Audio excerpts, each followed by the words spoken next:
Oke, Assalamualaikum warahmatullahi wabarakatuh. Oke, dan salam sejahtera kepada semua pelajar-pelajar.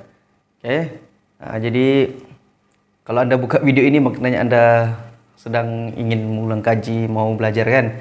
Oke, jadi sekarang video kali ini cikgu akan sambung, 4.4 sejarah tingkatan 4 itu penyerahan Sarawak kepada kerajaan British. Oke ya. Sebelum kita mulai, Sarawak kepada kerajaan British. Jadi selama ini Sarawak dijajah oleh siapa? Bukan British kah? Bukan dah. Sarawak.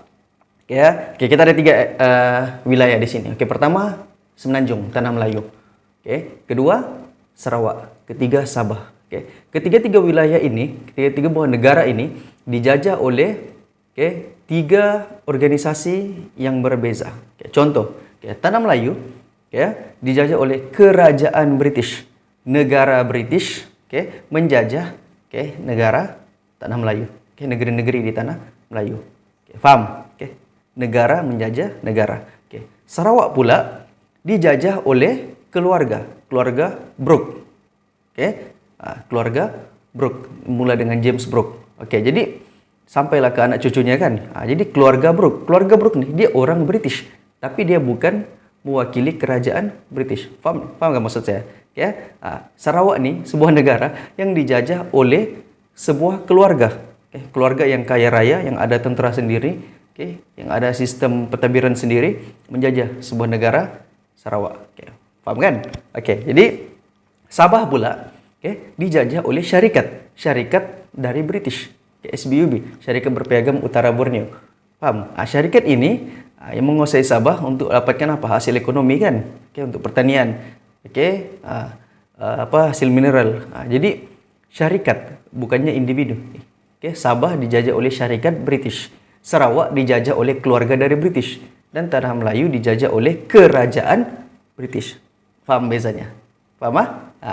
Jadi sebetulnya Sarawak serah kepada kerajaan British daripada keluarga Brooke. Orang British itu juga serahkan kepada kerajaan British. Kenapa? Ini kita mau belajar. Jadi lepas Perang Dunia Kedua, Sarawak diserahkan kepada British. Penyerahan itu menimbulkan berbagai reaksi daripada penduduk tempatan. Kita tengok dulu ceritanya satu persatu. Pertama, pentadbiran tentera di Sarawak. Lepas Perang Dunia Kedua, tentera Australia mendarat di Kuching dan memperkenalkan pentadbiran tentera. British Borneo Civil Affairs Unit. Pada 11 September 1945. Kalau di Tanah Melayu, BMA kan? British Military Administration, pentadbiran tentera British. Di Sarawak ada juga, BBCAU, British Borneo Civil Affairs Unit. Jadi British kemudian memperkenalkan BMA di Sarawak. BMA sama mau sama dengan Tanah Melayu. Selepas yang ni digantilah. Lepas tu 1 Julai 1946 Wainer Brooke menyerahkan Sarawak kepada kerajaan British. Penyerahan ini mendapat tentangan hebat daripada masyarakat tempatan. James Brooke, lepas tu Charles Brooke, lepas tu Charles Wainer Brooke. Jadi Wainer Brooke ni yang terakhir, dia tak mau sudah, keluarganya ni tidak mau sudah, kalau di Sabah kami cakap endak mau, dia sudah tidak mau untuk meneruskan dia punya penjajahan, penguasaan mereka terhadap Sarawak, jadi menyerahkan kepada British. Mungkin mereka mau balik kampung ni kan. Jadi orang tempatan tak suka. Dan kenapa Sarawak serahkan kepada British? Pertama, masalah pewarisan takhta. Wainer Brooke tidak mempunyai anak lelaki untuk menggantikannya sebagai raja. Sedangkan beliau semakin tua dan uzur. Wainer Brooke enggan melantik anak saudaranya Anthony Brooke, anak buahnya lah, anak Bertram Brooke, untuk menggantikannya. Dia tidak anak, tapi dia ada anak buah, tapi dia tidak mau bagi. Apa sebabnya? Itu urusan keluarga dorang lah. Saya pun tidak tahu macam mana ceritanya.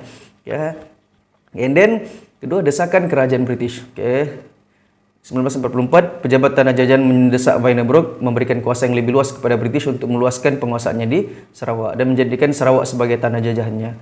British mendapat menguasai kekayaan ekonomi dan menjaga kepentingan pelaburan British di negeri itu.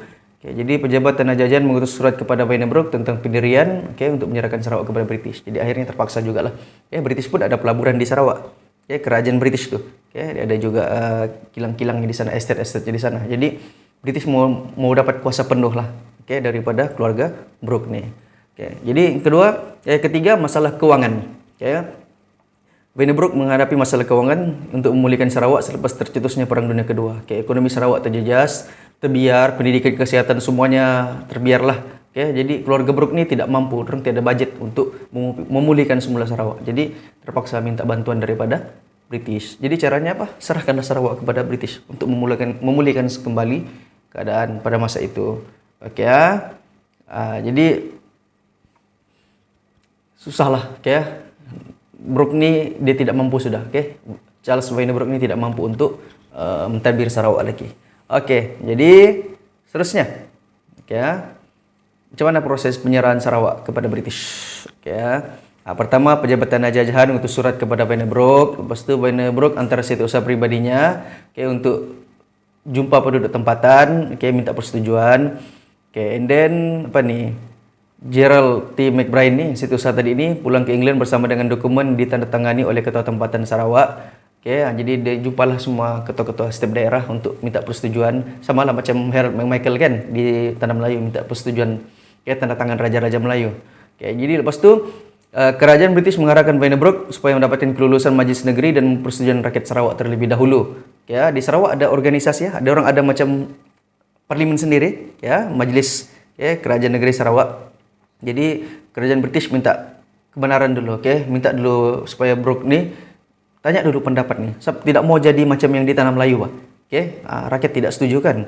Jadi British hantar 2 orang ahli parlimennya, iaitu Gammans and Rhys Williams untuk membuat tinjauan. Dorang sampailah di Kuching. Jadi dorang buat tinjauan lah, tanya dulu penduduk tempatan. Jadi hasil dari dorang punya tinjauan ni, dorang dapati sebagian besar penduduk pribumi Sarawak, pribumi ni yang Iban, Bidayu, Melanau semua ni kan, menurut ni dorang tidak setuju dengan penyerahan Sarawak. Dorang menentang. Orang Cina pula menyokong penyerahan Sarawak. Sama macam di Tanah Melayu itulah. And then laporan Gammans dan Rhys Williams berkaitan dengan isu penyerahan Sarawak dibawa ke Majlis Negeri untuk diundi. Dorang buat pengundian lah di Majlis Negeri. Dorang buat undang-undang penyerahan. Kemudian keputusan menunjukkan bahawa golongan pro penyerahan yang menyokong penyerahan menang dengan 19 undi dan sementara 16 undi menentang. Jadi walaupun secara umumnya sebagian besar rakyat Sarawak pribumi ini menentang, tapi bila bawa pergi orang punya Majlis Kerajaan Negeri, 19 undi menyokong. 19 undi lagi, 16 lagi menentang. Jadi kalah 3, beza 3. Jadi terpaksalah serahkan Sarawak kepada British. Jadi taraf Sarawak sebagai negeri naungan British dimansuhkan dan Sarawak disahkan menjadi tanah jajahan British pada 1 Julai 1946, sama lah dengan Tanah Melayu, pada tahun yang sama juga. Daripada naungan, naungan tapi dikuasai oleh Brooke. Naungan British lah, maksudnya berlindung di bawah British.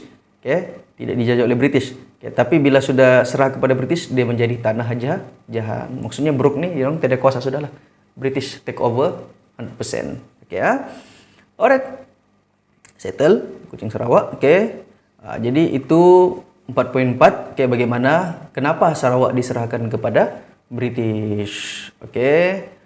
And then jadi bagaimana pula dengan reaksi penduduk tempatan terhadap penyerahan Sarawak. Apa yang berlaku? Jadi mau sambung macam panjang betul pula kan. Jadi kita akan sambung di video akan datang bagaimana cara orang Sarawak menentang British. Sama atau tidak dengan yang di Tanah Melayu?